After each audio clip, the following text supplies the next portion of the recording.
el nieto le pregunta al abuelito, abuelito, ¿qué es esa copa que tenés ahí donde estás agachado con una pelota en la mano? Y el abuelito le dice, salí campeón de las bochas en 1972. O ese clásico trofeo de la manita con las 3 cartas, no sé si usted la conoce. Usted lo conoce, ¿no? Entonces, ¿de qué es ese trofeo? Y salimos campeones de truco, ¿no? Ahí está. Se siente orgulloso de esto, ¿no? La idea es que cuando una persona vea ese emblema o esa copa o ese trofeo, recuerde o puedan recordar juntos el hecho al que está asociado. Tal vez ocurrió hace poco o tal vez ocurrió hace muchos años, pero ahí está el emblema que recuerda el evento alegre que vivió hace algunos años atrás. Regularmente, los trofeos normales que se entregan en los campeonatos regulares no tienen demasiado valor económico, no hay trofeos de oro o cosas parecidas, no tiene un valor material que uno pueda revenderlo, pero lo importante no es la medalla, la copa, el trofeo o el diploma, sino lo que cada una de esas cosas evoca, aquello que nos recuerda, es como una foto, ¿no? La foto nos traslada a ese momento, una imagen que nos vuelve a ese momento bonito, a ese momento agradable de nuestras vidas, nos lleva al mismo lugar, al momento cuando tuvimos aquella experiencia. Después de leer el capítulo 3, la semana pasada terminamos de compartir el capítulo 3 del libro de Josué, nos encontramos con que el pueblo ya había cruzado todo el río Jordán, todo el pueblo. De hecho, el último versículo, si mal no recuerdo, el versículo 17 de ese capítulo, nos había dicho de que todo el pueblo había cruzado en seco, de que todo el pueblo, nadie se había quedado, había podido cruzar al otro lado. Y nos quedamos maravillados con esta idea, la idea de que habían cruzado en seco y de que habían cruzado todos, que nadie se había quedado atrás. Seguramente recordábamos la semana pasada de que se habían ayudado, quizás alguno necesitaba ayuda, pero nadie se había quedado atrás, todo el pueblo había cruzado. Si a nosotros nos pidieran que escribiéramos el capítulo 4 e imagináramos cómo continuaría esa historia, seguramente nos imaginaríamos una historia de que estaban festejando y que estaban bailando y que estaban haciendo gran ruido. Al fin pudimos cruzar, el río ya no es un obstáculo, estamos del este lado, estamos pisando la tierra prometida. Eso nos imaginaríamos nosotros que viene en el capítulo 4. Pero la verdad que cuando uno lee el capítulo 4 no es esto lo que se cuenta. El Señor decide inspirar al autor del libro de Josué, que creemos que probablemente haya sido el mismo Josué, de contarnos la misma historia del capítulo 3, pero mencionando algunos detalles que no citó en el capítulo 4. Es decir, el capítulo 4 lo que hace es contar la misma historia, la historia del cruce del Jordán, pero con algunos detalles y con un propósito diferente. En el capítulo 3 era mostrar las maravillas de Dios. El capítulo 4 hay un propósito diferente. El propósito, ya lo vamos a ver más adelante, que persigue el capítulo 4 es diferente al del capítulo 3. Según la manera que tenían los hebreos de relatar la historia, el autor de este capítulo vuelve un paso hacia atrás, vuelve un ratito hacia atrás, no para ser redundante o repetitivo, sino para acentuar ciertos detalles que en el capítulo anterior no fueron contados y para insistir, para enfatizar aquellas cosas que son muy importantes que recordemos. El capítulo 4 es una repetición con muchos más detalles que el capítulo 3 acerca del cruce del Jordán. Estamos nuevamente ante este cruce, ante este hecho tan increíble, pero vamos a ver cosas que en el capítulo anterior no estaban. Esto de que los historiadores hebreos repitan la historia con otros detalles no es exclusivo del capítulo 4 del libro de Josué. En muchos lugares de las Escrituras encontramos que se repite el evento o la historia con el propósito de contarlo desde otro punto de vista. Todos recordamos, para los teólogos, el conflictivo capítulo 1 y capítulo 2 del libro de Génesis. Bueno, en el capítulo 1 hay un desarrollo amplio o un desarrollo macro macro de la creación, y el capítulo 2 se dedica a hablar de la creación del hombre, agregando detalles que en el capítulo 1 no estaban incluidos, o los libros históricos que encontrábamos, libros de distintos reyes o distintos eventos repetidos para que podamos ver detalles que en otro lugar no los habíamos visto, o los evangelios. Tenemos en los evangelios mismas historias contadas, especialmente en los evangelios sinópticos, que vamos a verlo de distintas maneras para ampliar la idea. Hoy vamos a hacer eso, vamos a ver los detalles en la historia del cruce del Jordán y de qué manera esos detalles hacen mucho más gloriosa la obra de Dios en su pueblo. De nuevo, recordemos, terminamos el capítulo anterior con todo el pueblo del otro lado del Jordán. Un río se abre y todo el pueblo pasa en seco. Ahora vamos a recordar un poquito todo lo ocurrido en ese evento y nos va a permitir ver detalles que van a bendecir seguramente nuestra vida. En el capítulo 4 el autor está empecinado en recordarnos el cruce del Jordán. Está obstinado o está centrado en recordarnos de nuevo el cruce de Jordán. En esta mañana trataremos nosotros de sacar algunas cosas o algunas enseñanzas para nosotros. Algo que recordé en esta semana, algo que por eventos inesperados que me ocurrieron en mi vida en esta semana, recordé este principio que uno trata de ponerlo en práctica siempre, pero a veces se hace difícil de recordar el principio o de ponerlo en práctica. El primer principio que quiero compartir en esta mañana y que para mí ha sido, después de mirar de vuelta capítulo 3, capítulo 4, leerlo en varias versiones, el principio que quiero dejarles en esta mañana es el siguiente. Cuando no sabemos qué hacer, no podemos dejar de hacer lo que sí sabemos que tenemos que hacer. Cuando no sabemos cuál es el siguiente paso, está bien no saberlo, pero no dejemos de hacer por causa de no saber el siguiente paso, qué es lo que tenemos que seguir haciendo. El pueblo se encuentra frente al Jordán, habían pasado muchas cosas, había pasado mucho tiempo, habían experimentado muchas cosas, victorias, derrotas, de todo tipo. Tiempos buenos, tiempos malos, pero ahora frente a ellos hay un nuevo líder y un nuevo desafío, un desafío como nunca antes habían pasado. Bueno, en todo caso habían pasado ya el Mar Rojo, pero era una historia de 40 años atrás y la mayoría de ellos eran niños cuando la pasaron. No tenían idea cómo iban a hacer para cruzar este nuevo obstáculo que los separaba de la tierra prometida. ¿Qué tenemos que hacer cuando no sabemos qué hacer? Es la pregunta. Bueno, tenemos que hacer lo que ya sabemos que tenemos que hacer. No se trata de un juego de palabras, se trata de una verdad muy profunda. A veces frente a una crisis, un acontecimiento inesperado, no sabemos qué hacer, no sabemos la salida, no sabemos qué camino tomar, nos paralizamos, no hacemos nada. Tranquilo. Eso no debe de paralizarnos. Debemos seguir haciendo aquello que sí sabemos que tenemos que hacer, esperando que la respuesta de Dios venga en camino. Hay personas que frente a una crisis se desesperan, corren al lugar equivocado, toman decisiones equivocadas porque creen que algo tienen que hacer. Algunas otras peor todavía, se enojan con Dios, se enojan con la iglesia, no voy más a la iglesia, no voy a servir más, voy a dejar de hacer esto. No.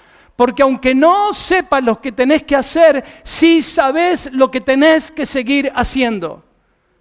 Les conté la semana pasada que mientras llevábamos a la familia de Sharon al hospital en San Luis, hace unos días atrás, se nos recalentó el auto y se nos rompió. Era la madrugada, una situación bastante compleja.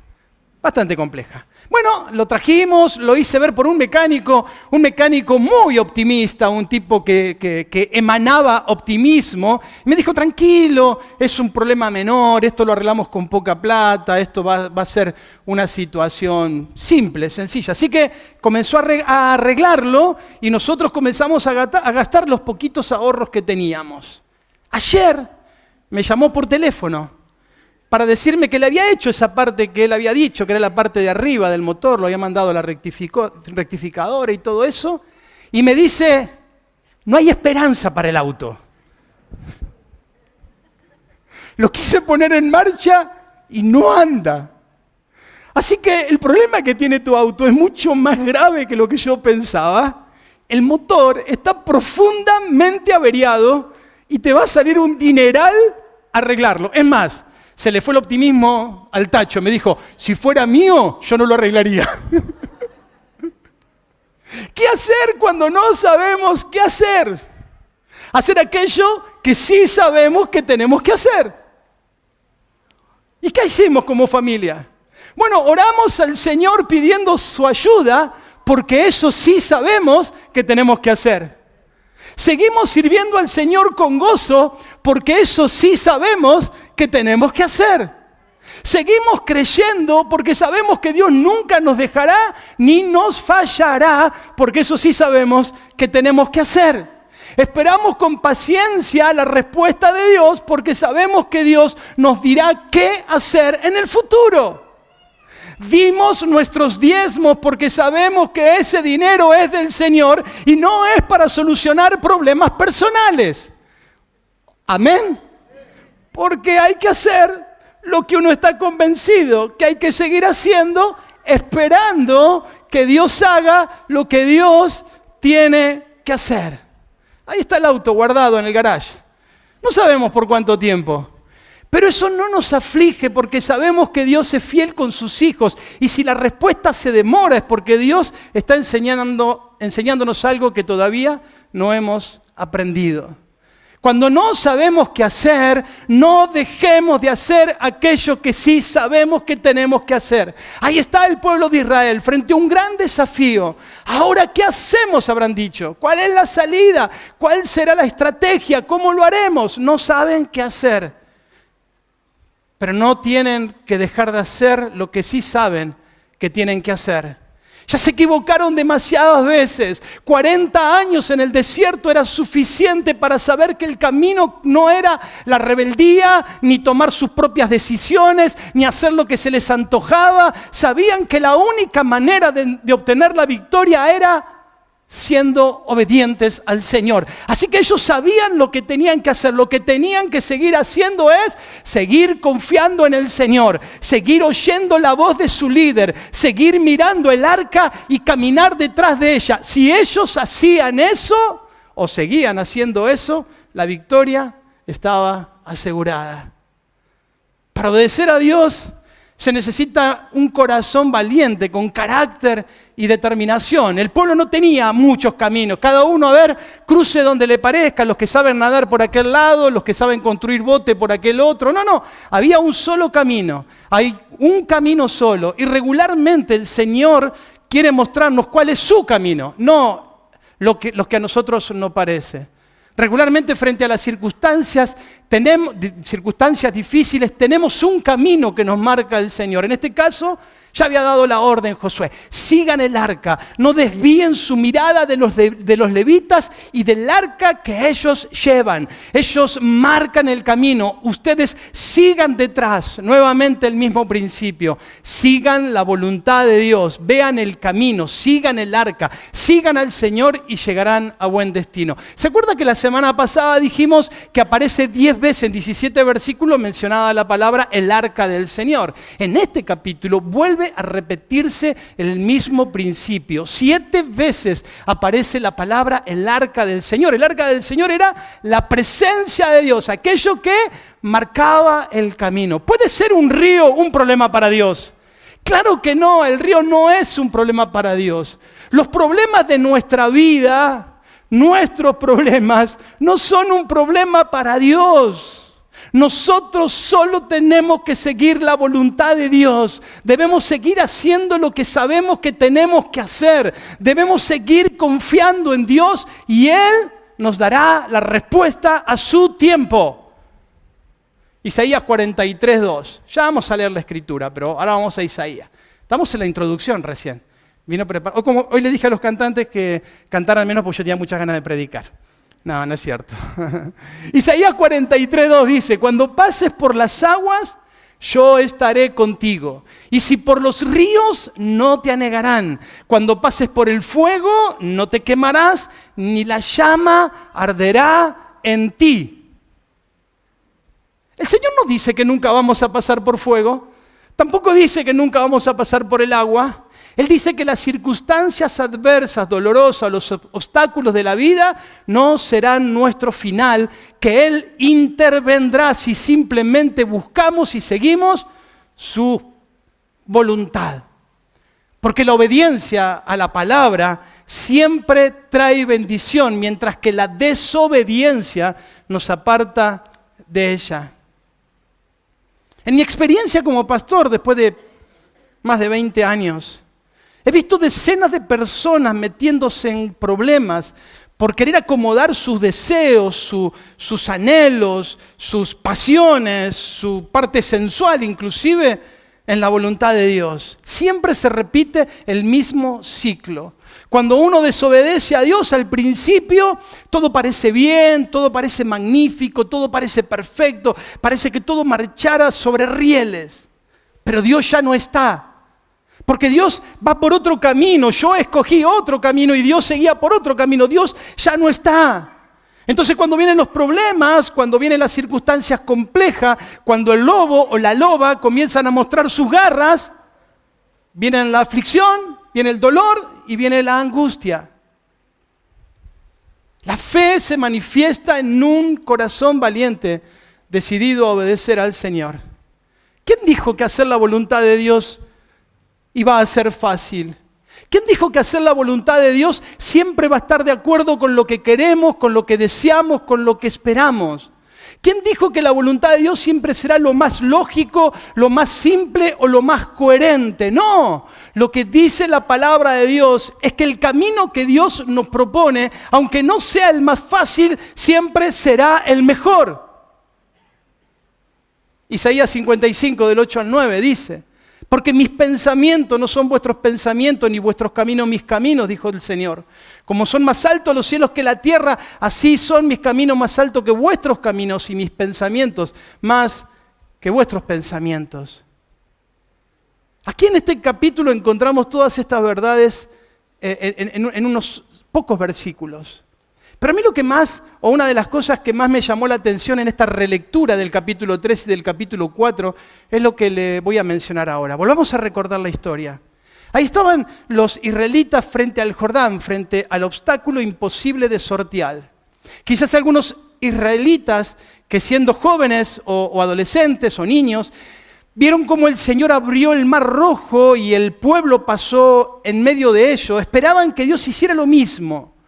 Pero ahora no hizo lo mismo. Ocurrió un evento diferente porque Dios no obra siempre de la misma manera. Según el texto bíblico, el agua se detuvo a 24 kilómetros del lugar donde el pueblo iba a pasar, hacia el norte, río arriba, más cerca del mar de Galilea.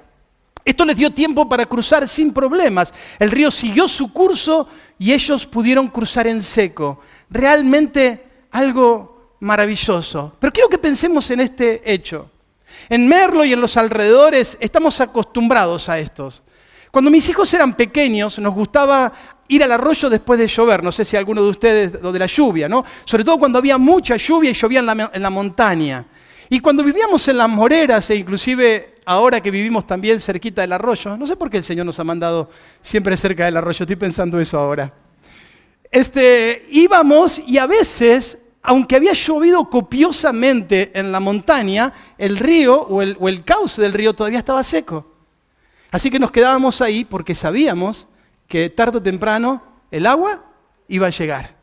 Y yo tengo 2 o 3 recuerdos, especialmente en las moreras, y mis hijos pueden dar fe de esto, de estar ahí en la orilla, no había agua, estar seco el río y de repente escuchar que venía como un ruido que cada vez se hacía más fuerte y cada vez más fuerte y cada vez más fuerte hasta que el río pasaba con todo su ímpetu, el río o el arroyo en este caso, pasaba con todo su ímpetu y comenzaba a fluir de una forma muy, muy fuerte.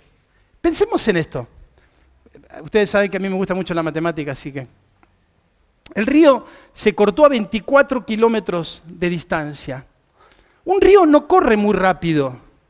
Un río corre aproximadamente, alguno por ahí sabe más que yo, pero estuve googleando para saber un poquito. Más o menos podríamos decir que un río corre a 12 kilómetros de distancia, porque depende de la pendiente, de los obstáculos, de varias cosas, pero 12 kilómetros por hora sería una buena velocidad. Si el río se cortó a 24 kilómetros, para que el río se cortara donde estaban los israelitas, ¿cuánto tiempo tuvo que pasar? Matemática pura. 2 horas. Desde que el río se cortó hasta que los israelitas pudieron pasar, ¿cuánto pasó? 2 horas. Es decir que si pasaron 2 horas, hay algunas cosas que sucedieron que nos dice el pasaje, pero que tenemos que leerla con este conocimiento que tenemos ahora. Que el río se demoró 2 horas en permitir que todo el pueblo pasara. Así que pueden haber ocurrido una de 2 cosas. La primera es que Moisés les dijera algo así como, el milagro ya ocurrió, esperen. Y ellos con el arca así, que estaban ahí con el arca al hombro y viendo el río, como nosotros cuando estábamos esperando al revés, ¿no? Que el río fluyera. Y pasó media hora, 40 minutos, hora y cuarto, hora y 20, y el río seguía igual, y ya lo miraban a Josué con desconfianza. Josué, nos dijiste que esperáramos. ¿Qué pasó? Hasta que justo en el momento, dice el texto, donde pusieron el pie en el agua y el agua se detuvo. El milagro ya había ocurrido, pero ahí, en ese momento, se vio manifiesto. O que los levitas tuvieran que ir avanzando por fe poquito a poco en el agua y el milagro, y el agua comenzó a crecer, porque dice que se mojaron los pies. Si usted mira capítulo 3, capítulo 4, dice que se mojaron los pies, así que es probable que los levitas hayan ido entrando hasta que el milagro ocurrió. Pero déjame que te diga lo que para mí fue sumamente importante. Fe no es creer que Dios lo puede hacer, sino que fe es creer que Dios lo está haciendo. De vuelta. Fe no es creer que Dios lo puede hacer, sino creer que Dios lo está haciendo, que Dios algo está haciendo. Déjame decirte esto, aunque la promesa esté demorada, llegará a su tiempo porque Dios no miente ni se arrepiente. Números 23:19 dice que Dios no miente ni se arrepiente, no es hombre para mentir y para arrepentirse. Su voluntad se cumplirá en los fieles siempre. Hace muchos años atrás, más de 20 años atrás, 25 años atrás, 24 años atrás, estábamos en Guatemala, ustedes saben que vivimos ahí por algún tiempo, necesitábamos un auto, no podíamos comprarlo con nuestro dinero, algunos ya me han escuchado contar esta historia, pero quiero hacer una aplicación diferente, no podíamos comprarlo con nuestros recursos, y estábamos sirviendo en una iglesia que en un día tranquilo tardábamos 1 hora y media en bus en llegar a la iglesia. 2 niños y sirviendo en una iglesia tan lejos, el tránsito de la ciudad de Guatemala es una cosa impresionante. Así que para los domingos, que el primer servicio o el primer culto comenzaba a las 7 de la mañana, teníamos que tomar el colectivo a las 5 de la mañana. Así que ahí íbamos a las 5 de la mañana con nuestros 2 niños a servir al Señor, y la segunda reunión, el final de la segunda reunión regularmente era a la 1 del mediodía. No teníamos todo lo que necesitábamos, pero seguíamos haciendo lo que sabíamos que teníamos que seguir haciendo. ¿Amén? Por eso cuando alguien me dice, yo quiero servir al Señor, pastor, lo primero que miro es cómo está sirviendo hoy, ahora, con lo que tiene, porque eso va a determinar si es simplemente una emoción o realmente es una pasión que está en su corazón. 1 año estuvimos sirviendo de esta manera. Un día un hermano nos dijo que nos regalaría un auto, y así fue. Un día se apareció con un auto hermoso para nosotros, no lo podíamos creer, nos dio la llave, nos dio los papeles a nombre nuestro, fue algo maravilloso. Pero aún mucho más maravilloso fue escuchar a Matías, a mi hijo, que en ese momento tenía 4 añitos, mirar el auto y decir, este es el auto por el que estuve orando. Porque aquí viene el próximo punto de la historia que quiero compartir con ustedes. Dios no solo nos bendice para que nosotros seamos bendecidos, sino para que nuestras generaciones sean bendecidas. Y ese es el énfasis del capítulo 4. Leemos el capítulo 4 desde el versículo 5 en adelante.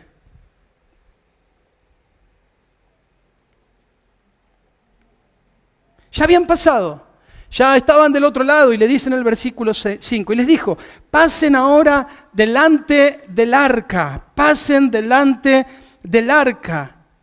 pasen ahora delante del arca del Señor nuestro Dios hasta la mitad del Jordán y tome cada uno de ustedes una piedra y échesela al hombro, una por cada tribu de los hijos de Israel.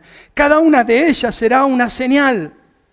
Y el día de mañana, cuando los hijos le pregunten a sus padres qué significan esas piedras, ellos les responderán: cuando el pueblo cruzó el Jordán, las aguas del río se partieron en dos delante del arca del pacto del Señor. Así que estas piedras son para que los hijos de Israel recuerden siempre lo que aquí pasó. Debían levantar un recordatorio, algo que no les permitiera olvidar nunca lo que Dios había hecho. Uno de cada tribu debía de tomar una piedra del río, una piedra importante, no una piedrita, porque tenía que llevarla al hombro. Así que seguramente Josué eligió hombre fuerte. De las piedras que estaban frente al arca, eran piedras que tenían el propósito de que fueran apiladas fuera del río.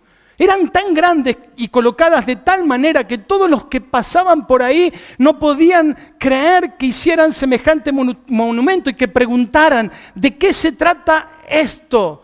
¿De qué se trata esto? Pero no tenía el propósito de llamar la atención de los curiosos, sino esencialmente llamar la atención de los hijos. Las cosas que Dios hace en nuestra vida, en la vida de nosotros como adultos, tiene que impactar la vida de cada uno de nuestros hijos. Cuando un hijo preguntara a los padres: ¿de qué se trata esta montaña de piedra?, el padre pudiera contarle a sus hijos la magnífica y espectacular historia del Jordán. Que pudiera contarles quién fue Dios para su pueblo. Que pudiera contarle quién fue Dios para sus vidas.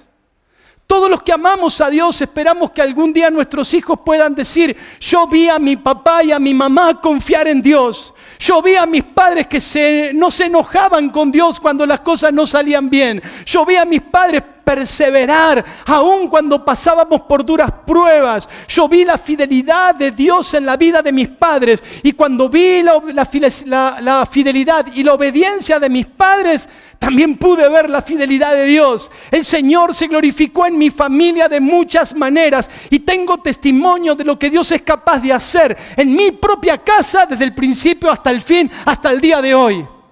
Eso es lo que todos anhelamos, que nuestros hijos sean impactados con la fe que vivimos en nuestros hogares, no con la fe pública, con la fe íntima, con la fe del hogar, con la fe de nuestra casa, que no tiene que ser una fe perfecta, porque ninguno de nosotros somos perfectos, pero sí tiene que ser una fe completa, donde Dios sea glorificado en medio de nosotros. Hay padres, he escuchado esta historia, no estoy especulando, lo he sabido de primera mano. Hay padres cristianos que le cuentan a sus hijos las historias de sus vidas sin Dios, de sus pecados, de sus hechos vergonzosos, antes que de Dios. Lo que tomaban, lo que hacían, a dónde iban y todo eso lo cuentan con orgullo, como si hubiera algo de qué enorgullecerse del pecado que cometimos cuando no conocimos al Señor. No me imagino a los israelitas contándole a sus hijas como: no sabés lo que éramos en el desierto. Nos comimos 40 años de desierto por desobedientes. No me los imagino hablando acerca de los que murieron en el desierto por la desobediencia, que una familia fue comida por la tierra por querer rebelarse a Moisés, que estuvo buenísimo cuando volvieron los espías y se tuvieron que quedar por desobedecer. No creo que hayan contado eso. El propósito de ese montón de piedras era recordar la grandeza del Dios que Israel tenía, que había sido capaz de abrir el río para que todo el pueblo pasara en seco. ¿Qué les enseñamos a nuestros hijos, hermanos? Claramente, enseñarles sobre Dios no es una tarea fácil. Algunos de nuestros hijos se enojarán, no querrán obedecer, intentarán inclusive torcer el brazo para salirse con la suya, pero como nosotros los amamos, no los dejaremos hasta verlos rendidos al Señor. Necesitan escuchar de Dios por medio de nuestra boca. Necesitan saber la razón por la cual somos diferentes. Necesitan escuchar que un día Jesucristo vino a nuestra vida y encontramos propósito por el cual vivir. Que si no tuviéramos al Señor en nuestra vida, ni siquiera seríamos una familia. Necesitan escuchar de nuestra boca la grandeza del Señor. El deseo de Dios es trasladar la fe de los padres a la vida de los hijos. Este ha sido un encargo dado por Dios desde el principio de la historia. Nuestro Señor es un Dios de generaciones y desea que la fe, que nuestra fe pase a la siguiente generación y a la siguiente generación y a la siguiente generación. Claramente esta no es una tarea sencilla, pero es el deseo de Dios que hagamos todo nuestro esfuerzo para lograrlo. A mí me agarra un poco de envidia cuando me encuentro con algún pastor así jovencito como yo y me dice, sí, porque mi papá era también pastor y mi abuelo. Y mi bisabuelo también era pastor. Y yo digo, qué desgraciado. Qué bendecido que ha sido este hombre. Porque evidentemente el bisabuelo fue buena influencia para el abuelo y el abuelo para el padre y su padre para él y él para sus hijos. Porque esto es lo que Dios quiere, que seamos influencia para la vida de nuestra familia. ¿Puede alguno de nuestros hijos en el camino que no quiera obedecer? Puede que alguno de nuestros hijos no quiera vivir según lo que nosotros le enseñamos, que quiera hacer su propio camino, pero cada padre tenemos que tener la tranquilidad de que le compartimos el Evangelio de todas las formas que pudimos, que le mostramos con nuestra vida y con nuestras palabras la maravillosa vida que Dios ofrece y al final del camino, él o ella escogerán. Amén. Versículo 20 del mismo capítulo 4 y ya estamos llegando al final. No prediqué mucho hoy, ¿no? No.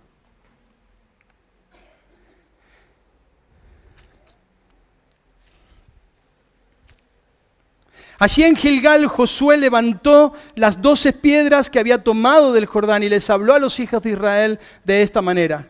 El día de mañana, cuando los hijos pregunten a sus padres qué es lo que significan estas piedras, ustedes le harán saber que Israel cruzó este río sin mojarse los pies. De nuevo vuelve a insistir sobre el punto. De nuevo, lo hacemos por sus hijos.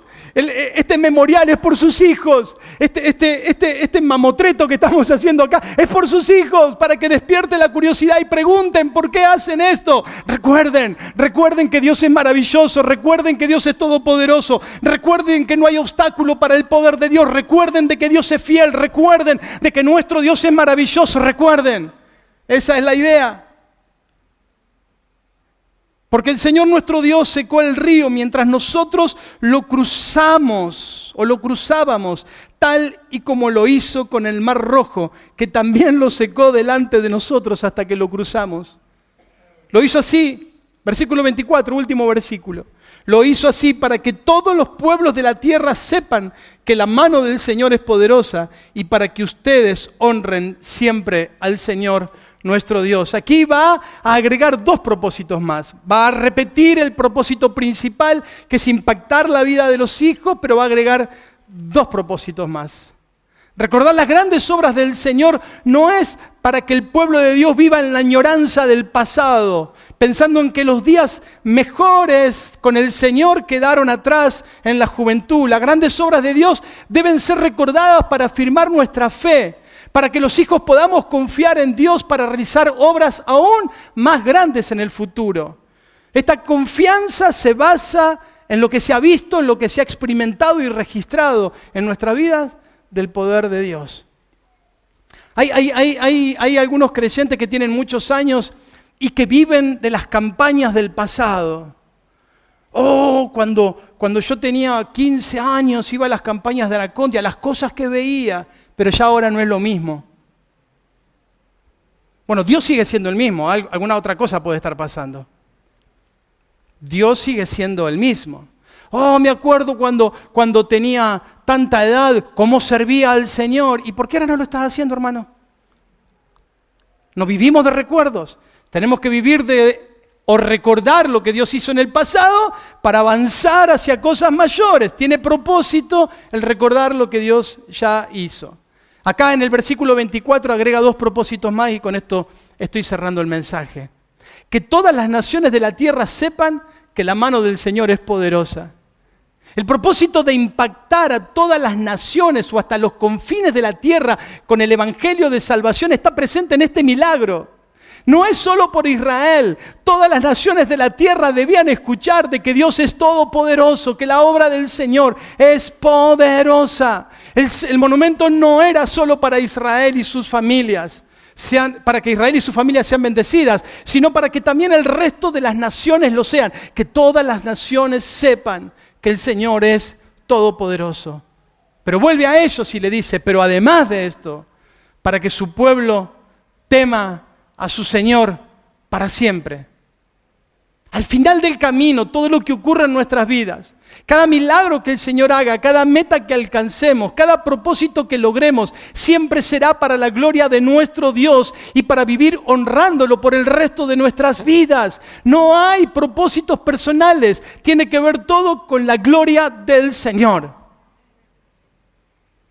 El cruce del Jordán fue mucho más que un milagro, mucho más que un pueblo pasando en seco por el lecho de un caudaloso río. Fue el comienzo del gran propósito de Dios para establecer una nación, para traer al Salvador del mundo a esta tierra. El milagro fue mucho más que un milagro, fue la oportunidad de que generaciones recordaran quién es Dios y lo que es capaz de hacer con aquellos que le creen y que caminan en sus propósitos. De hecho, nosotros estamos siendo alcanzados con este milagro y creyendo hoy en este tiempo. ¿Cuántos años después? ¿Qué? 4,000 y pico de años después, creyendo a través de este milagro que Dios sigue abriendo ríos, de que Dios sigue quitando obstáculos, de que Dios sigue abriendo puertas, de que Dios sigue moviendo su mano sobre su pueblo. Mire si será maravilloso. Cuando usted entra a mi oficina aquí en la iglesia, verá que tengo una pared con muchas fotos, hay como 15 fotos. Esas fotos están justamente ahí en la entrada, usted entra y lo primero que ve son las fotos. Para que no nos olvidemos de lo que Dios hizo en estos 20 años. Para que no nos olvidemos de dónde nos sacó el Señor y a dónde nos trajo. Lo difícil que ha sido caminar todos estos años predicando el Evangelio. No ha sido fácil. Ahí hay gente trabajando, gente arriba de los techos, gente predicando, gente dando clases de escuela bíblica, gente trabajando y trabajando y trabajando y trabajando para la gloria de Dios. Recordar de dónde Dios nos sacó, todo lo que Dios nos dio, de dónde salimos y a dónde nos ha traído. Para que recordando lo que Dios hizo podamos creer por mucho más, porque Dios sigue estando presente en nuestras vidas, en esta iglesia y todavía sigue teniendo propósito con ella. Pero tenemos que seguir caminando y tenemos que seguir esforzándonos y tenemos que seguir trabajando y tenemos que seguir creyendo, recordando lo que Dios hizo, animados a que Dios hará mucho más. Lo mismo en tu familia. Yo no sé por qué, cuando aquella mujer de mala vida entró y lavó los pies del Señor y hizo lo que hizo, usted sabe lo del perfume y todo lo demás, y todos los que estaban ahí se enojaban. El Señor dice, ella sabe lo que está haciendo, tranquilos, ella sabe lo que está haciendo, tranquilos. Pero dice algo, a quien más amó, más se le perdonó, o podría interpretarse esa misma oración al revés, a quien más se le perdonó, más amó. Aquellos que tuvimos una vida lejos de Dios, sin Cristo, y que sabemos que el mundo pega fuerte, y que sabemos que no hay nada lejos de Dios, y que sabemos que la vida sin Cristo es una vida vacía. Y que sabemos que por más, siempre que hablo con alguien no creyente en la oficina, por la razón que fuera, yo le digo, yo sé lo que te está pasando. ¿Que acaso profeta, pastor? No. En mi caso no se aplica el dicho de que por los pelos y la maña, usted lo sabe, ¿no? Digo, no soy ni profeta ni nada, pero yo ya pasé por donde vos estás pasando. Yo te cuento lo que te está pasando. Cuando estás con tus amigos, cuando estás con los que salís siempre estás feliz. Te mostrás como alegre, te mostrás como que todo está bien. Cuando toman, cuando consumen, cuando hacen todo eso, te mostrás como que sos un canchero, una canchera, que está todo bien. Pero cuando llegás a tu casa y estás solo en tu habitación, te encontrás con tu realidad. Te encontrás con que estás vacío, con que no tenés nada. Y es más, yo estoy seguro que muchas noches metés tu cabeza debajo de la almohada y llorás porque no le encontrás sentido a la vida. ¿Y sabés por qué lo sé? Porque yo hice lo mismo que vos. Vivir sin Dios no tiene sentido. Por eso es necesario que cada uno recordemos lo que fue nuestra vida sin Dios, para darle la gloria al Señor con nuestras vidas. Mi hermano, sin Dios no tendríamos vida. Y entonces, ¿por qué no somos capaces de invertir esta vida que Dios nos dio para la gloria de su nombre? ¿Por qué retenemos aquello que Dios nos ha dado? ¿Por qué retenemos lo que fuera, el tiempo, el servicio, los dones, los talentos, los recursos? ¿Por qué los retenemos? Si no fuera por Dios no tendríamos nada. Recordemos lo que Dios hizo en nuestra vida para invertir cada minuto de nuestra vida para la gloria de Dios. Algunas aplicaciones fáciles y terminamos orando. No sé qué nombre tendrá tu Jordán, no sé qué nombre tendrá tu obstáculo, tu situación, pero yo te pido por favor que no te cambies de ruta, que sigas mirando al Señor, que sigas caminando en la dirección que el Señor te indique, porque aunque no veas nada hoy, sin duda el Señor ya está obrando. El milagro está en camino, diría alguno por ahí. El milagro está en camino, el río ya se cortó, solamente un poquito de paciencia. El río ya se cortó, hay que esperar un rato, pero ya vas a ver que el río ya no corre. Segundo, en medio de las pruebas, en medio de las dificultades, no dejes de hacer aquello que sabes que tenés que hacer. Que la pena, que la aflicción, que el sufrimiento no te hagan retroceder o que dejes de hacer lo que ya sabes que tenés que hacer. Tercero, y para mí muy importante, no dejes de transmitir tu fe a tus hijos, no dejes de transmitirle tu fe a tus hijos, aunque se resistan, aunque creas que no te escuchan. No dejes de transmitirle tu fe a tus hijos con tus palabras, con tus hechos, con tu oración, con tu insistencia. Necesitan saber quién es Dios, necesitan recordar lo que Dios hizo en nuestras vidas y también necesitan recordar lo que Dios será capaz de hacer en ellos si creen en el Señor. Por eso quisiera orar en esta mañana por 3 motivos. El primero de ellos no es para que ocurra un milagro en tu vida ni para que Dios haga lo que estás esperando que ocurra, sino para que tu fe no falte.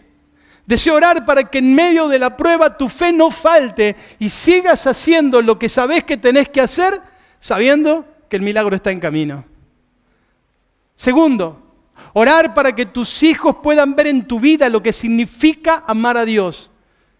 No porque seas perfecto, porque ninguno de nosotros lo somos, sino porque sos un hombre y una mujer que persevera en la fe aún cuando las cosas no salen bien. Y por último, quiero orar para que seas capaz de poner en las manos del Señor tu vida, tus bienes, tus cosas, tu tiempo, cada bendición que recibas en tu vida para que sea utilizada para la gloria y la honra del Señor.